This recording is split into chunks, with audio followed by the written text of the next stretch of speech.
So ngayon gagawa tayo ng ubod ng saging na atsara. Gagawa tayo ng atsarang puno ng saging. Okay? So manghihingi tayo dito sa ating kapitbahay. Yan. Pwede na to. Yan ang gagawin nating atsara ng ating saging. Diba? Yun. Ito. Paputin na. Antong isa pa. So, alam niyo naman po siguro kung ano ito. Ito ay ang ubod ng saging. Ha? Di ba nakasanayan natin na kumain ng ubod lang ng niyog, ng ubod ng kawayan.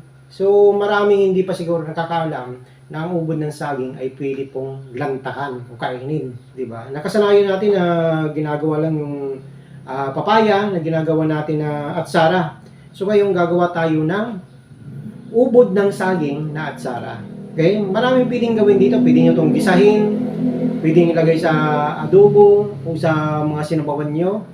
Napakasustansya po nito. Samahan nyo po ako at ipapakita ko sa inyo ang ating recipe ng pinakamasarap na atsara sa buong universe.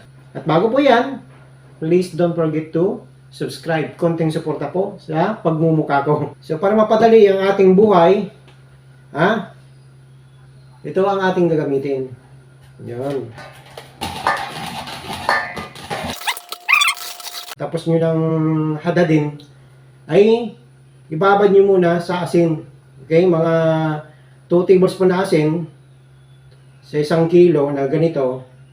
Tapos after nun, pipigaan yung maigi. Para kumbaga matanggal yung mga excess na liquid nito, saka yung tawag yun, yung parang mapakla na lasa, yung po ang makakatulong. So ano pa yung mga ilalagay natin na gulay? Maglalagay po tayo nito ating ampalaya. Naku, napakasarap po nito. Wala pong pait na kayong matitikman kapag ginawa nyo itong atsara. Okay? So kailangan ibabad nyo rin po ito sa asin, yun lang, tapos pigaan ng maigi para matanggal yung malisin yung pait niya. Meron po tayong kamatis. Yan. Ang ilalagay nyo pong kamatis ay yung ilaw pa. Huwag po kayong maglalagay ng hinog. Okay? So ito hindi na natin kailangan ibabad pa. Tatanggalin lang natin yung mga buto. Tapos i-chop natin kung ano yung gusto natin na shape. Okay? Meron tayong bell pepper. Yan. Carrots. Nag-iisa na lang. Naunahan ako ng aking may bahay. Luya. Yan. Luya po.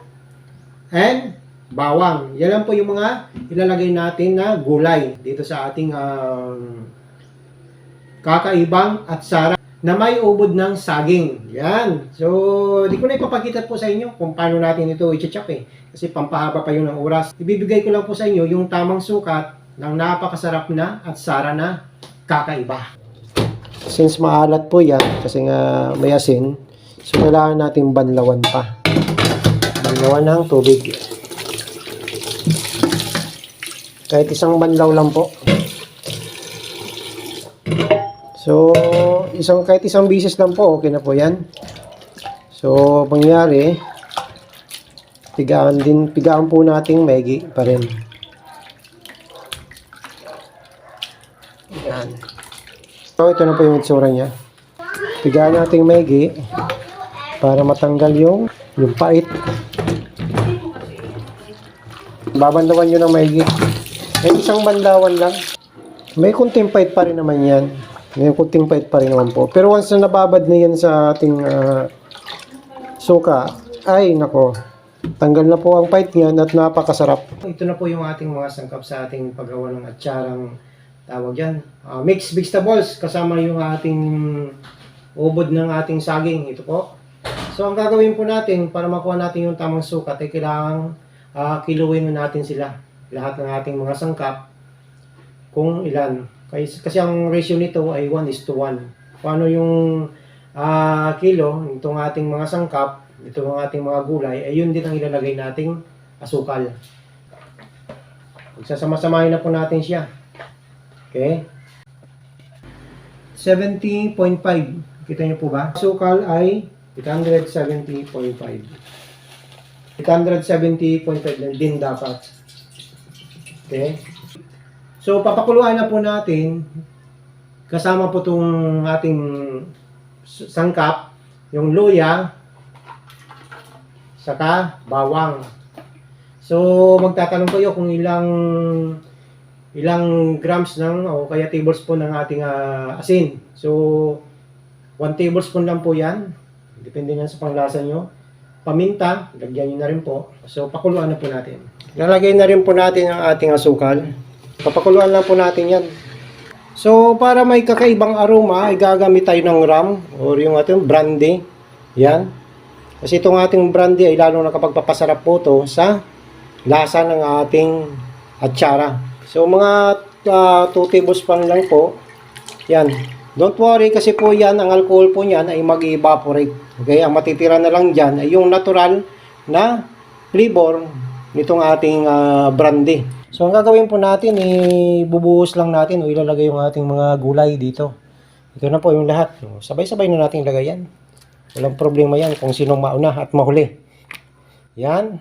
Yung ating, tawag yan, yung ating raisins. Ito ay optional lamang po kung maglalagay kayo. Kung hindi, ay okay lang. Naluin yung maigi na kumapit yung ating